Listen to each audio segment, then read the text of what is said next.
Welcome to my channel, Sunshine Shoulders. I'm Calvin. Thank you so much for stopping by today. I really appreciate it, especially my new viewers and new subscribers. Your kindness, your generosity, your support of my channel. It's truly been amazing.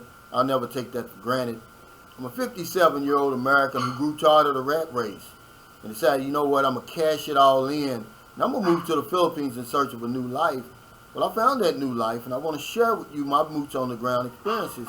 Only way I know how, and it's by giving you the nitty gritty. Exactly what I'm seeing, what I'm living. I'm experiencing, I'm never going to sugarcoat that. It's not going to start today.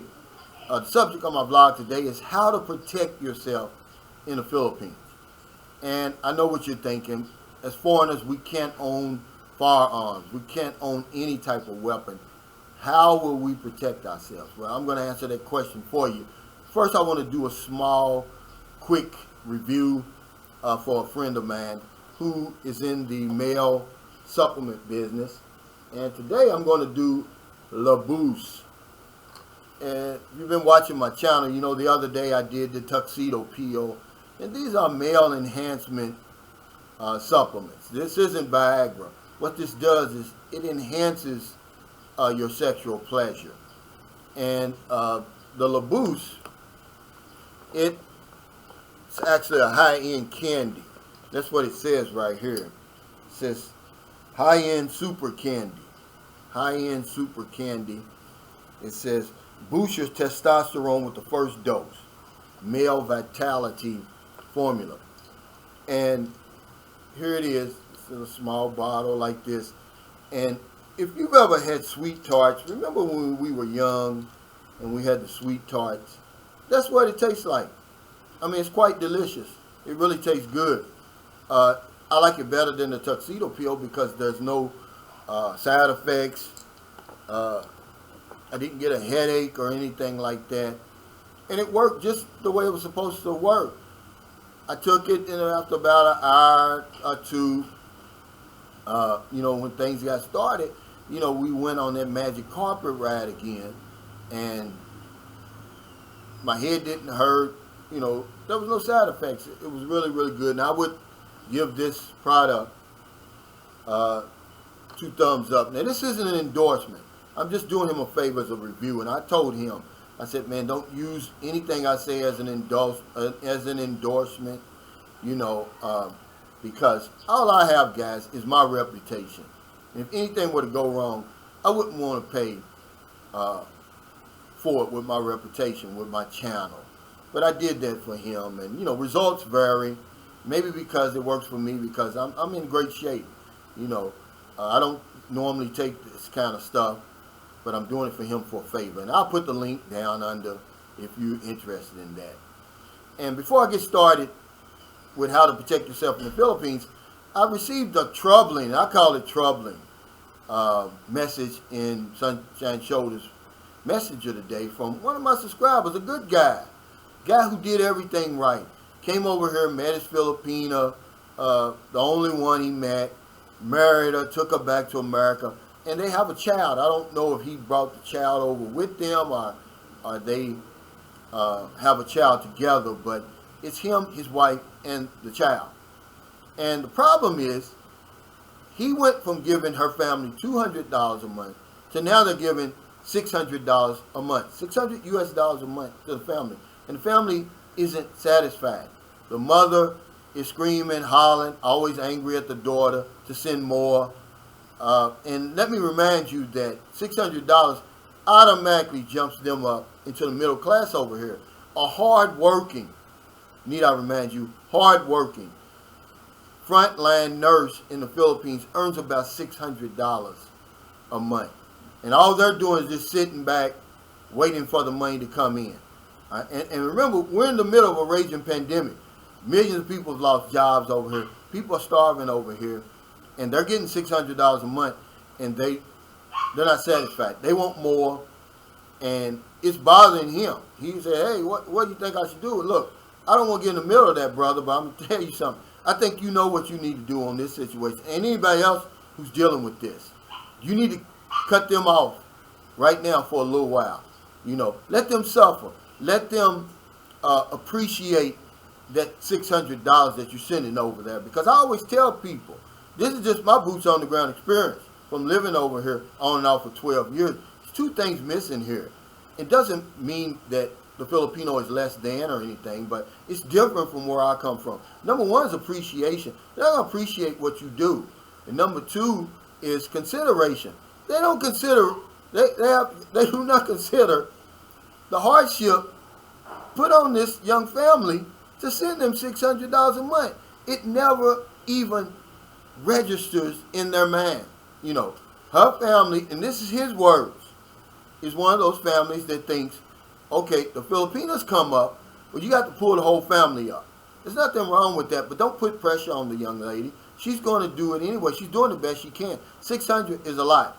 Now, I won't deal with that like that, see? And he got unlucky, let me remind you, because most families over here, they won't ask you for a peso. I always get out in front of that anyway. I help them anyway because I know they need it. But, yeah, he should have seen, and I'm pretty sure he saw some red flags there. And that's a big red flag. And I would have, you know, I'm sorry, but I would have threw that back in because I'm not going to deal with that.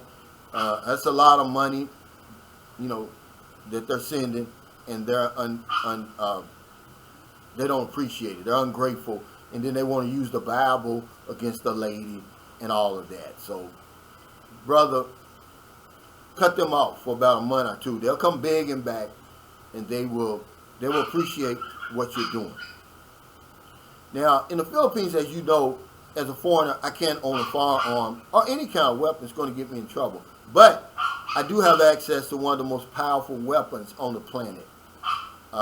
And this is the weapon that I wield. And I would suggest you to wield when you get over here. And it doesn't matter if you're going to be here for 2 weeks, 2 months, 2 years, or the rest of your life. And that's access to the U.S. dollar. Your dollar goes a long way in the pocket of the Filipino over here. And how much do I need, Calvin? Well, that's a good question. I'm glad you asked. The least that you want to have with you set to the side that you're never ever going to touch, only to protect yourself, is $1,000, which is 50,000 pesos. I say double that. I say 2,000, which is 100,000 pesos, which, let me tell you this, is a lot of money over here for the typical Filipino or the masses. 100,000 pesos. I'm going to tell you to start looking at it like this. Whenever you're looking at the U.S. dollar and the peso, because remember, we're talking about the Filipino's financial situation, talking about his budget. He knows the value of the peso. 100,000 pesos over here is equivalent to 100,000 U.S. dollars over there. Yeah, it's life-changing over here for the typical Filipino. And it'll make a lot of things disappear. It'll make a lot of your troubles go away. Have that. Well, what kind of troubles, Calvin, are you talking about? Well, foolishness that goes on over here. We're in the middle of Murphy's Law over here. If it can happen in the Philippines, it's going to happen. I mean, mishap after mishap after mishap. Expect the unexpected over here. You may be out riding on your motorcycle, in your car. You have an accident. You could be dead in the right. You're going to be wrong as a foreigner. You're going to have to pay for the motorcycle, the bicycle, the car, the medical bills, the funeral. Because if you kill somebody over here, you're in an accident, you're not going to immediately be charged with reckless homicide, anything like that. They're going to give you a chance to settle with the family. And 100,000 pesos will go a long way in settling that debt. That's a lot of money over here. So whenever you decide, because you're going to send money over here, no matter what I say, no matter what anybody tells you, because it makes us feel good. We feel like heroes. We're putting the woman in reserve, on layaway, and we want to be her savior. So we're sending her money, but think of it in terms of for every dollar to peso. So if you want to send 1,000 pesos, it's like sending $1,000 to somebody in America. All right, when you take all those things in account, their financial situation, their budget, the economy over here, they know the value of the peso. So in your mind, you're saying, oh, I'm only going to send her $200. That's nothing to me. Well, that's 10,000 pesos. That's the equivalent of you sending somebody out of the clear blue sky in America $10,000. It's a lot of money, guys. So if you look at it like that, I promise you, you're going to save a lot of money. You can still send her money over here to help her, but just not so much. Because I got another email yesterday from a guy. Yeah, he already's out of a few thousand. This is his words. See, that's too much money to be sending a woman over here. I mean, or anybody over here, you know, that's a Filipino, that's part of the masses, who, you know, knows the value of the peso. But anyway, that's one thing. But another thing is the games people play over here, y'all. You know, remember, we're 8,000 miles from home on the other side of the planet. We don't understand the culture over here. We don't know the ins and outs of the Philippines. No matter who you think you are, men going their own way, a red pill, that stuff don't work over here, man. In the Philippines. So here's what's going to happen. The setup. You meet the girl online. Oh, I'm 18, I'm 22, I'm 25. You get over here, she's really 17. She doesn't have an ID. She doesn't have a birth certificate. And her family knows she's 17, but you don't. You think she's 22. All right? They give you their blessing, but the minute they know that you've consummated that relationship, you got to pay your way out of that situation. Excuse me. And 100,000 pesos, you can give them 50,000, can make that go away real quick. And you go on about your business, man. But it happens a lot over here. That's why I'm bringing it up. I mean, the setup, guys, you know, the false accusations. Yeah, see, because I tell you, we don't know the people we're dealing with online. You don't know who you're dealing with over here. You get over here now, all of a sudden, you want to leave her and see somebody else. Now you rape me. See, the false accusation. See, but that 50,000 and 100,000 goes a long way to make that go away. Then you get on the plane, you get your butt home. All right. And then last, and certainly not least, remember I did a video on the greatest dangers to foreigners overseas, and the number one dangers to ourselves. Yeah, that 100,000 is going to protect you against yourself, your drunkenness, your foolishness, your ignorance. See, you get into a fight in the bar. That 100,000 pesos is going to get you out of jail or stop you from going to jail. Either one. All right, and then once you get out of jail, you get your butt home, because your ass is going to be grass in the courts over here. So, if you want to know how to protect yourself, you wield the most powerful weapon on the planet, and that's the U.S. dollar. It goes a long way over here. It's going to go a long way into ensuring your protection over here. Because you can't have a gun. You can't have any type of weapon. And don't even try that, oh, I'll let my girlfriend get it. No, these are not Keystone cops over here.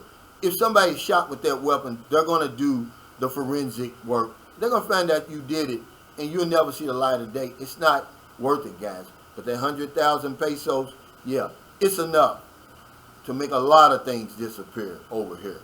So thank you so much for stopping by today. I really, really appreciate it. If you're in America, it's late. Before you let your head hit the pillow, please find somebody to help. But if you're on one of them late grocery runs, beer runs, weed runs, you're just getting off second shift, or you're on your lunch break and you see somebody in the street, buy them something to eat, buy them something to drink, give them a couple of dollars. If you're in the Philippines, it's about, let's see, 11 a.m. in the morning.